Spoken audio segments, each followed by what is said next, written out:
Sahabat Fresh Juice dimanapun Anda berada, kita berjumpa kembali dalam Fresh Juice hari ini, Kamis 15 Oktober 2020. Bacaan dan renungan akan dibawakan oleh Bapak Renold Vincent dari Yogyakarta. Selamat mendengarkan.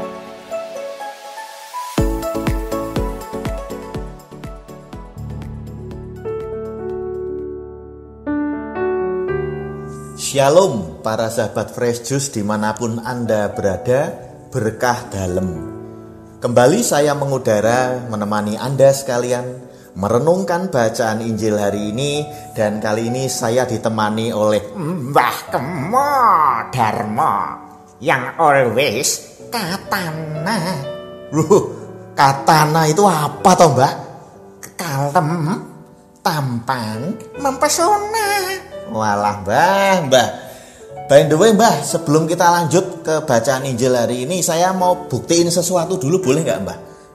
Belum, mau buktiin apa ini? Mencurigakan ini. Sebentar Mbah ya, sorry Mbah ya, non sewu. Oh, aduh. Sakit. Kenapa kamu nyabut jenggot saya? Sorry Mbah, sorry, saya kira topeng Mbah, saya kira topeng selama ini Mbah. Loh, kenapa kamu ngira wajahku ini topeng?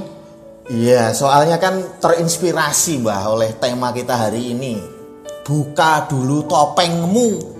Iya, tapi ngomongnya topengmu itu tadi jangan sambil lihat ke saya. Ini bukan topeng. Dari lahir aku sudah begini. Loh, maksudnya dari lahir Mbah udah jenggotan gitu Mbah? Loh, bukan. Maksud saya ini wajah asliku, wajah asli saya dari lahir. Ya wes Mbah, oke. Kita lanjutkan Mbah ya. Monggo. Baik para sahabat, kita simak dan renungkan dulu bacaan Injil hari ini yang diambil dari Lukas 11 ayat 47 sampai 54. Celakalah kamu, sebab kamu membangun makam nabi-nabi, tetapi nenek moyangmu telah membunuh mereka.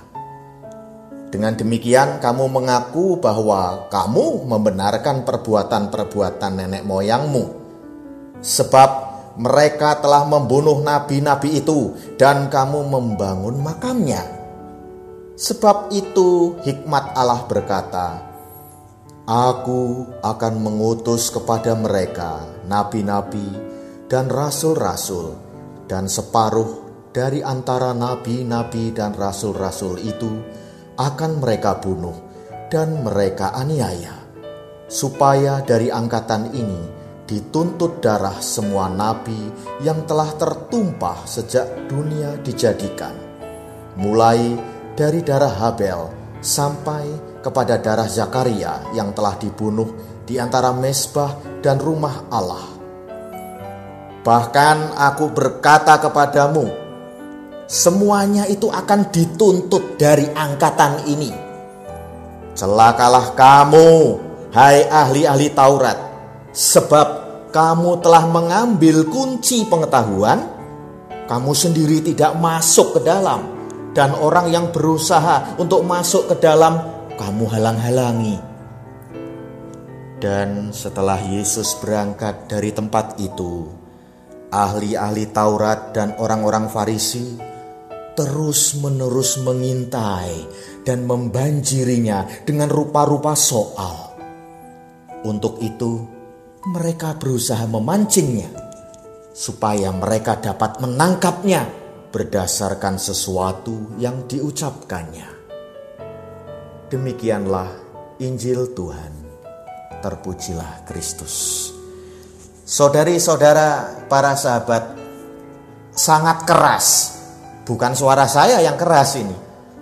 Ya, sangat keras apa yang dikatakan oleh Yesus tadi. Bukan perkataan lagi kok itu, tapi sudah masuk ke kategori kecaman. Ada 3 pertanyaan sekarang ini. Who, why, how. Who, Siapa yang dikecam? Why? Mengapa dikecam? Dan how? Bagaimana caranya agar tidak dikecam lagi? Karena dikecam manusia saja sudah fatal akibatnya. Nggak enak pokoknya. Apalagi dikecam oleh Tuhan. Nah, yang pertama adalah who. Siapa yang dikecam? Orang Farisi dan ahli Taurat. Betul, Mbah. Tapi bukan hanya mereka. Mereka itu hanyalah sasaran antara, bukan sasaran utama. Yang dijadikan sasaran utama oleh Yesus pada era milenial sekarang ini ya saya, ya Mbah, ya dia, ya mereka, ya kita semuanya. Bukan hanya pada zaman itu saja, karena sabdanya tidak akan pernah berlalu sekarang dan selama-lamanya. Jadi bukan hanya zaman dulu tapi sekarang dan selama-lamanya. Jadi kalau Yesus mengecam sesuatu yang gak beres, bukan hanya pada zaman itu saja, tetapi zaman now mungkin malahan tambah gak beres zaman sekarang ini. Dan yang kedua, intinya ini adalah why? Mengapa kok mereka itu dikecam? Ya karena mereka adalah topeng-topeng berjalan yang menutupi wajah asli mereka. Ada bau-bau gak sedap di sini, yaitu bau-bau kemunafikan, kepura-puraan. Oh, saya jadi nyesel. Saya ini dulu pura-pura dengerin nasihat orang tua saya. Saya nyesel gak dengerin apa kata mereka. Loh, memangnya apa kata orang tuanya, Mbah? Ya mana saya tahu. Tadi kan saya bilang saya gak dengerin mereka. Jadi saya tidak tahu apa yang dikatakan mereka. Walah, Mbah, ya udah kita lanjut, Mbah ya. Jadi mengapa mereka dikecam? Karena mereka sekali lagi adalah topeng-topeng berjalan. Mari kita tengok lagi dalam ayat 47 tadi. Celakalah kamu sebab kamu membangun makam nabi-nabi, tetapi nenek moyangmu telah membunuh mereka. Nah ini, di sini Yesus ingin mengungkapkan bahwa selama ini ahli-ahli Taurat dan orang-orang Farisi itu pakai topeng. Pura-pura takut akan Allah, pura-pura menghargai para nabinya yang telah diutus oleh Allah. Padahal sikap mereka jauh dari apa yang dikehendaki oleh Allah. Lalu kita tengok lagi, Mbah dan para sahabat semua, ayat 52 tadi. Celakalah kamu, hai ahli-ahli Taurat, sebab kamu telah mengambil kunci pengetahuan, kamu sendiri tidak masuk ke dalam, dan orang yang berusaha untuk masuk ke dalam, kamu halang-halangi. Saudari dan saudara sekalian, di sini sekali lagi ingin Yesus ungkapkan bahwa selama ini ahli-ahli Taurat bukan hanya memakai topeng di hadapan Allah, tapi memakai topeng di hadapan sesama, berpura-pura di hadapan sesama. Di hadapan Allah saja berani pakai topeng kok, apalagi di hadapan manusia. Sok suci, sok jadi ahli pengetahuan ilahi. Tapi mereka sendiri yang seharusnya mentransfer ajaran-ajaran Allah tidak mengajarkannya, tidak menunjukkan keteladanan sikap ilahi kepada sesama. Ya, artinya mereka gagal dong. Gagal menjadi teladan di depan Tuhan dan orang-orang sekitarnya. Tindak tanduk mereka jauh dari cinta kasih yang sebenarnya. Bahkan orang-orang yang sungguh-sungguh ingin mencari kebenaran sejati, yaitu mencari Yesus sendiri, dicurigai, dihalang-halangi, diintimidasi, dipersalahkan, bahkan dicari-cari untuk dihukum dengan keji. Benar-benar topeng kemunafikan. Timbul pertanyaan refleksi saat ini. Apakah saya? Apakah saudara? Apakah kita sama dengan mereka? Lain di mulut, lain pula di hati. Apakah kita pernah, kadang dan bahkan sering menggunakan topeng kesucian?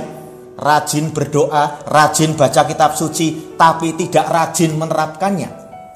Apakah kita menggunakan topeng keramahan, pura-pura menyapa orang lain dengan senyum yang ramah, tapi sebenarnya batin kita menyimpan amarah dan sering gosipin dia?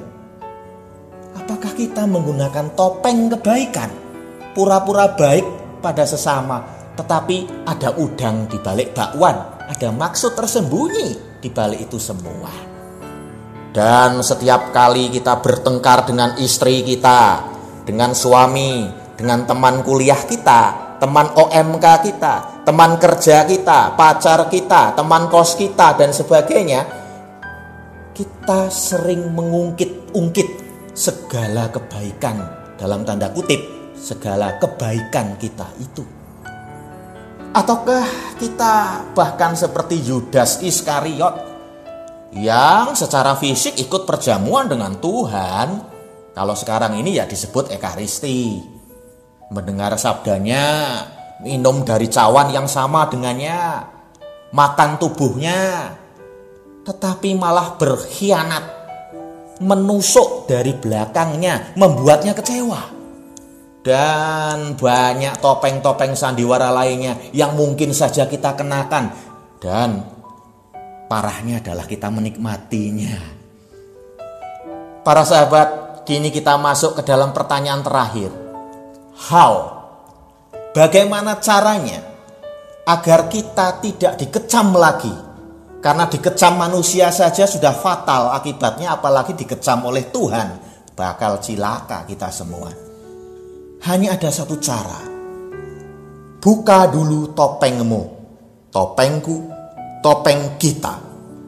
Buang itu. Jadilah murni tanpa kepuraan-puraan lagi di hadapan Allah dan orang sekitar kita. Tulus hatilah di depan Allah dan sesama.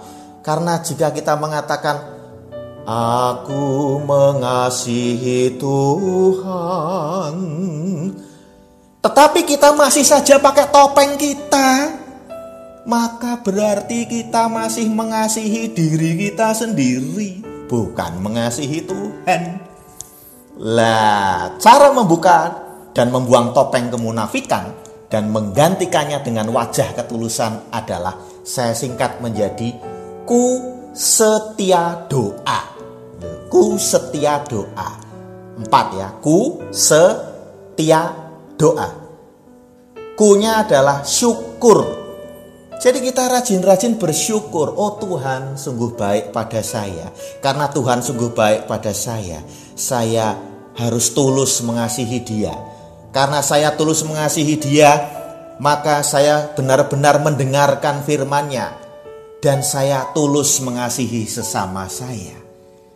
Ingat saja kebaikan Tuhan. Jangan ingat-ingat terus penderitaan kita di dunia ini, tapi ingat segala anugerah yang boleh kita nikmati sampai detik ini. Yang kedua adalah ku setia doa. Yang kedua adalah se itu setia. Setia melakukan rasa syukur itu tadi agar menjadi budaya. Caranya bagaimana? Mulai dari hal-hal sederhana, yaitu terima kasih, mengucapkan terima kasih pada orang yang telah membantu kita, sekecil apapun bantuannya. Ada security bukain pintu, kita masuk ke lift atau kita masuk ke suatu gedung, kita bilang terima kasih. Lalu kita minta maaf kalau kita salah, walaupun sebenarnya kita bingung kita ini salah apa enggak, tapi kita rendah hati untuk mengatakan maaf ya, sorry ya. Lalu kita berikan good job, apresiasi. Bagus. Kalau orang lain sudah melakukan tugasnya dengan baik, kita lakukan good job. Ini sering dikemukakan oleh atasan saya yang sungguh punya kebaikan yang tulus. Saya baru kali ini bekerja di perusahaan yang seperti ini. Atasannya benar-benar tulus, direktur saya benar-benar tulus baiknya. Dia sering mengapresiasi karyawan-karyawannya. Jadi ku setia doa. Dan dalam nama Yesus kita berdoa. Berdoa terus mohon agar Allah mengubah hati kita agar menjadi murni di hadapannya dan sesama. Tuhan memberkati selalu untuk selamanya. Amin. Sahabat Fresh Juice, kita baru saja mendengarkan Fresh Juice Kamis 15 Oktober 2020. Saya Yofi Setiawan beserta segenap tim Fresh Juice mengucapkan terima kasih kepada Bapak Reynold Vincent untuk renungannya pada hari ini. Sampai berjumpa kembali dalam Fresh Juice edisi selanjutnya. Tetap semangat, jaga kesehatan, dan salam Fresh Juice.